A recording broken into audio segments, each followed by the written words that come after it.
Hello and welcome to Crom Cooks, the only channel dedicated to teaching you how to do improv cooking at home. In this episode, you'll learn how to make a classic of French culinary cuisine by using any random ingredients in your fridge. I'm starting with these cremini mushrooms and the dreaded dino kale. If you've ever wondered, what can I even do with this besides make a salad? This is the episode for you. Now, the most important ingredient to make this dish is eggs, and you kind of need a lot of them. I'm also going to bring acidity by using tomato paste, which brings a nice tart kick, and a block of sharp cheddar cheese. And with all these ingredients combined, I made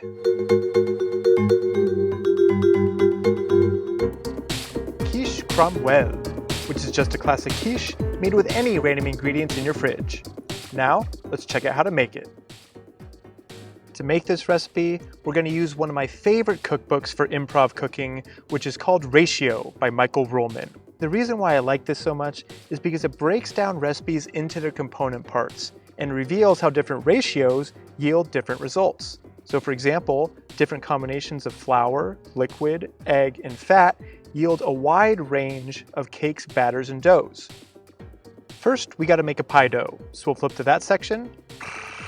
And we see it calls for 3 parts flour, 2 parts fat, and 1 part water. And it says 12 ounces makes 2 pie crusts, but I only need 1, but it's a big one, but not too big, and I need it in grams. Jibo, little help here?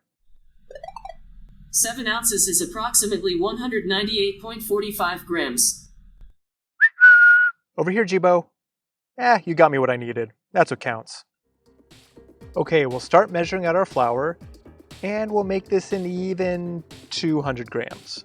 And we need 2/3 of that in butter, which makes 133 grams, and then 1/3 water. But not just any water, ice cold water. 67 grams to be precise.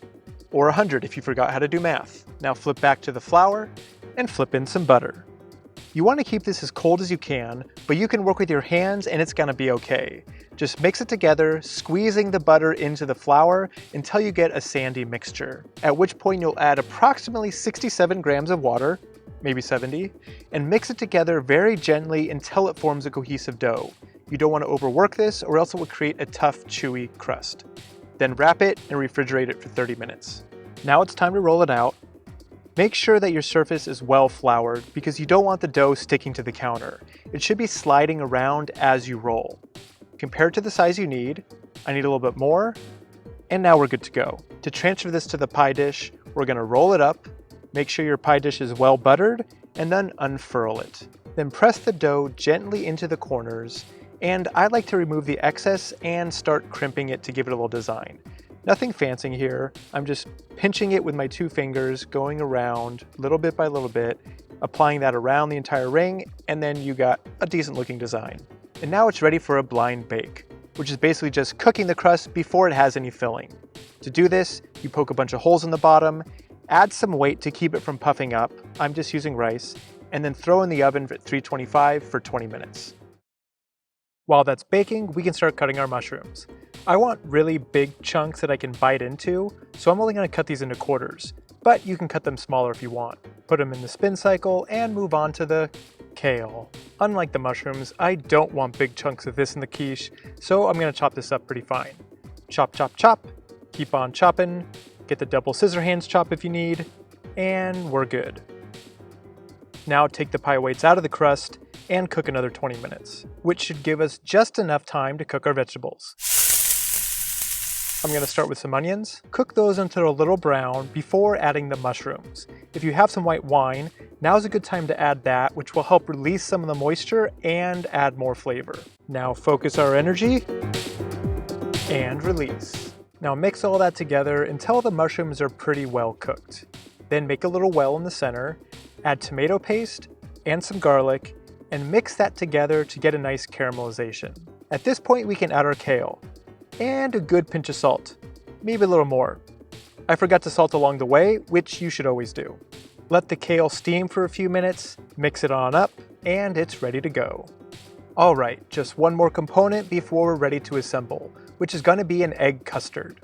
And the ratio for that is 2 parts liquid to 1 part eggs. I'm going to start with 6 eggs, which is about 315 grams. To that, I'm going to add 200 grams of cream, which will give it some more richness, and about 400 grams of milk. And for extra flavor, I'm going to add some cayenne pepper and fresh nutmeg. Oops. I'm pretty sure that's not how you do it. Let me get that out of there. Let's try this again, and much better. And whisk it together. Alright, let's make this thing. Take your pie crust, make sure it's cool to the touch. Add a layer of cheese, and then a layer of vegetables. And then another layer of cheese, and another layer of vegetables. Then fill this up all the way to the brim with the custard mixture. And then, for good measure, 1 more layer of cheese. And then very carefully put into a 325-degree oven for about 1.5 to 2 hours. And you know it's ready when you shake it and the center has a very slight jiggle to it. Give it a bench test, and this looks perfectly cooked. Now marvel at your creation. Take pictures, post it on the gram, but whatever you do, don't eat it. I'm just kidding, you can eat it. But for best results, refrigerate overnight. And the reason why is because the next day, your quiche looks like this. Just a thing of beauty. I mean, look at those lines. Pew! Pew! Razor sharp. Spin it around, and the crust is looking nice and flaky.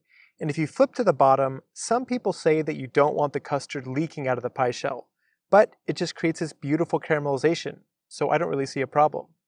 Alright, enough gawking, let's see how it tastes.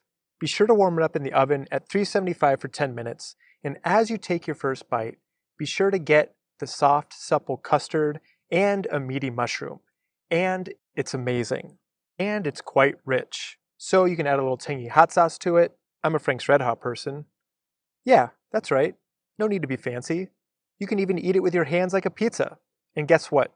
It tastes even better. So there you have it. Make it classy, eat it sassy, do whatever you want, because that's what makes this a Quiche Crom-uelle.